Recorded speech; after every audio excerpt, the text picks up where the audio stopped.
ময়মনসিংহের যে কয়টি পুকুর রয়েছে তার মধ্যে শশীলজের পুকুর সবচেয়ে বিখ্যাত, যেটি ময়মনসিংহ পুকুর নামে পরিচিত। দেখছেন জলঘর খ্যাত দ্বিতল বিশিষ্ট জলঘর। সে সময় রানীরা এই জলঘরে গোসলের জন্য আসতেন এবং সেটি আপনারা দেখছেন। ভবনের পেছনে অবস্থিত জলঘর খ্যাত দোতলা পুকুর ঘাটলা। আর এই পুকুর ঘাটলা অতীতের নিয়ে যায় বা দর্শকদের নিয়ে যায় ইতিহাসের সেই সুবর্ণ সময়ে যখন এটি নির্মিত হয়েছিল। বাংলার বিখ্যাত মহারাজা শশীকান্ত আচার্যের পরিবার বাংলা বিহার উড়িষ্যার নবাব মুর্শিদ কুলি খাঁর আমলে প্রথম জমিদারি লাভ করে এবং তারা মুক্তগাছাকে কেন্দ্র করে জমিদারি পরিচালনা করতে থাকে। ক্রমান্বয়ে 1800 শতকে মহারাজা মুক্তাগাছার বাহিরে বর্তমান টিচার্স ট্রেনিং কলেজের স্থলে রাজবাড়ি তৈরি করেন, যা স্থাপত্য শৈলীর অনন্য নিদর্শন হিসেবে এখনও মাথা উঁচু করে দাঁড়িয়ে রয়েছে।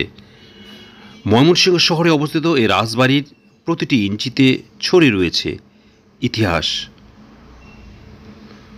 মহারাজা সূর্যকান্ত আচার্য নাম দিয়েছিলেন শশীলজ, আর এই শশীলজ এবং তার সম্মুখস্থ গ্রিক সৌন্দর্যের দেবী ভেনাসের ভাস্কর্যটি আজ ময়মনসিংহ জেলার আইকনিক প্রতিনিধি হয়ে দাঁড়িয়ে আছে। 9 একর জমির উপর অনেক সবুজের সমারোহ অতীত ঐতিহ্য ধারণ করে শশীলজ মহাকালের সাক্ষীরূপে অম্লান হয়ে আছে। এছাড়া এর ছায়া ঘেরা হৃদয় স্পর্শ করা শীতল পরিবেশ, ভবনের সুদৃশ্য আকর্ষণীয় শিল্পমণ্ডিত কারুকার্য, করই, অশোক, দেবদারু, কাঠগোপাল, অর্জুন, কর্পূরের বিশালত্ব ও প্রাচীনত্ব দর্শক ও পর্যটকদের নিয়ে যায় ইতিহাসের সেই সুবর্ণ সময়ে যখন এটি নির্মিত হয়েছিল। ভবনের পিছনে অবস্থিত জলঘর খ্যাত দোতলা পুকুর ঘাটলা, যেটা আপনাদের দেখিয়েছি,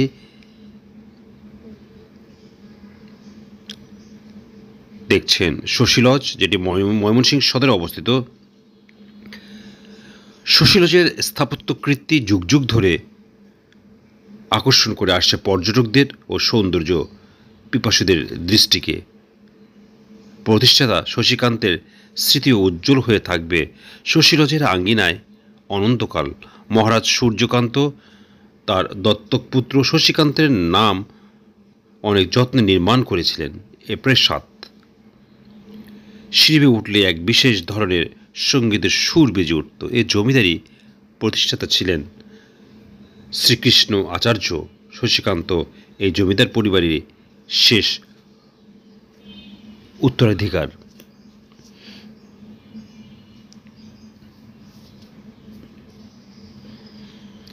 শশীলজ বাংলাদেশের ময়মনসিংহ শহরের কেন্দ্রস্থলে অবস্থিত মহারাজা শশীকান্ত আচার্যের বাড়ি, যা ময়মনসিংহের রাজবাড়ি নামেও সমাধিখ্যাত।